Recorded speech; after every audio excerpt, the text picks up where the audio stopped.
दुर्ग का, जहां से हमारे सहयोगी सुबोध तिवारी जुड़ चुके हैं। जी सुबोध जी, जैसा कि आज छठ पर्व का तीसरा दिन है, आज शाम के सूर्य को अर्घ्य दिया जाता है, तो इसको लेकर दुर्ग में क्या कुछ तैयारियां की गई हैं छठ घाटों में? देखिए कमलेश्वरी जी, अगर छठ पर्व के बारे में बात करें, खासकर इस महापर्व को लेकर बात करें, तो बिहार प्रांत के लोगों के द्वारा इसे मुख्य रूप से मनाया जाता है। और रही बात अगर भिलाई के बारे में, तो भिलाई एक कॉस्मोपॉलिटन सिटी है। यहाँ सभी राज्यों और सभी धर्म संप्रदाय के लोग निवास करते हैं और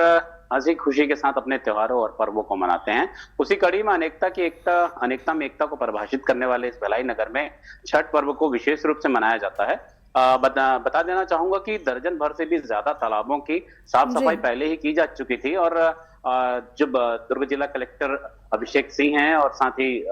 एसपी विजय अग्रवाल हैं, ये लगातार दौरा करके सभी तालाबों में व्यवस्थाओं का निरीक्षण किया इन्होंने और साथ ही लोगों को न तो ट्रैफिक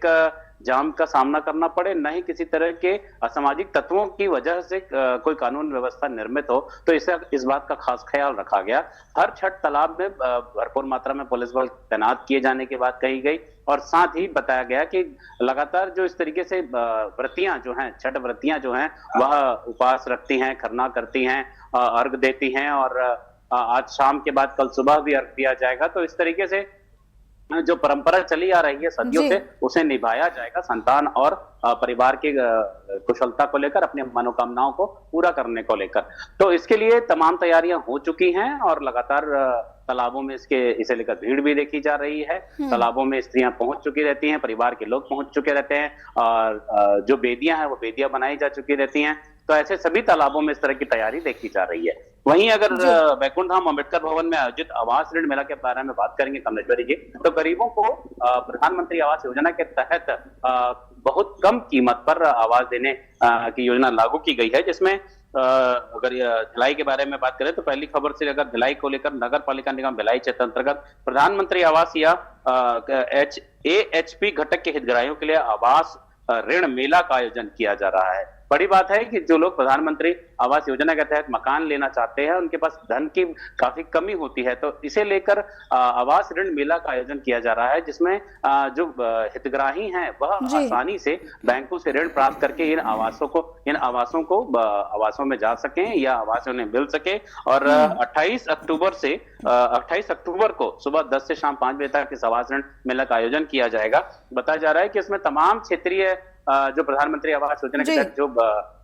कॉलोनियां बनी हैं, जो घर बने, मकान बने हैं,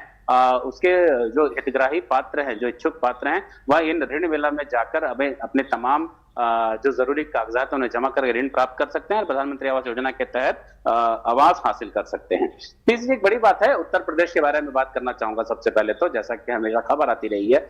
योगी आदित्यनाथ मुख्यमंत्री जी के द्वारा कि वहां पर एक ऑपरेशन चलाया जाता है, तो उस तरह का ऑपरेशन है कि ऑपरेशन लंगड़ा। जी हाँ, छत्तीसगढ़ में भी असामाजिक तत्वों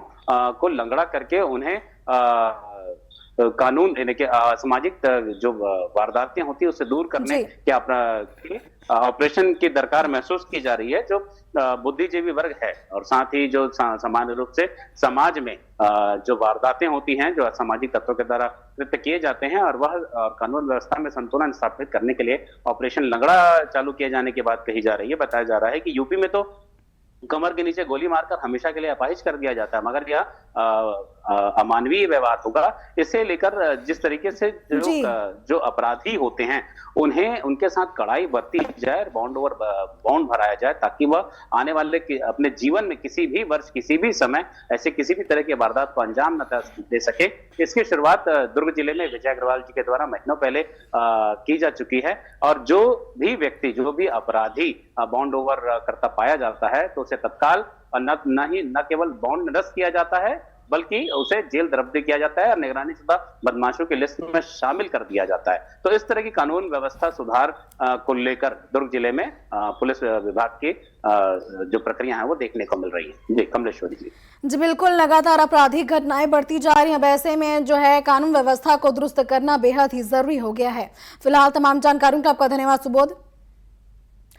और ये थे हमारे सहयोगी सुबोध तिवारी, जिन्होंने बताया कि जो है उत्तर प्रदेश की योगी सरकार की ऑपरेशन लंगड़ा के तहत अब दुर्ग जिले में भी ऑपरेशन चलाने की तैयारी है। हालांकि जो है उत्तर प्रदेश में जो अपराधी होते हैं उनको इनकाउंटर में पैर के नीचे गोली मारी जाती है और उनको हमेशा के लिए अपाहिज कर दिया जाता है। लेकिन दुर्ग पुलिस अब उनसे बॉन्ड भरवाने का कार्य शुरू कर रही है, जिसके तहत उनसे बॉन्ड भराए जाएंगे ताकि वे ऐसी आपराधिक घटनाएं को अंजाम ना दे सके। इसके साथ ही आगे अगर वो इन नियमों का उल्लंघन करते हैं तो उनके आगे कानूनी कार्रवाई करने की भी कवायद की जाएगी।